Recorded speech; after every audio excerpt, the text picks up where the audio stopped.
fruit and chia seed yogurt parfait.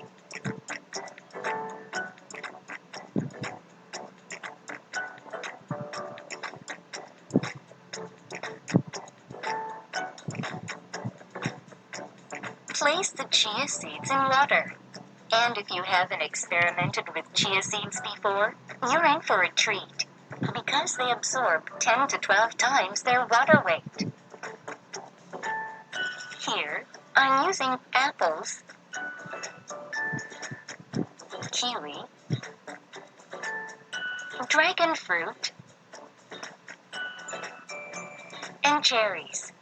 But you can make your own variation with your favorite fruits. Now, strain it using a sieve.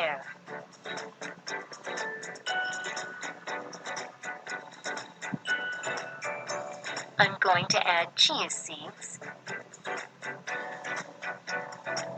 and honey into the yogurt and give it a good mix.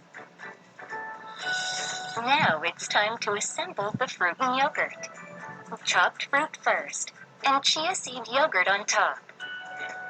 Layer with more fruits and yogurt. Top it off with mint.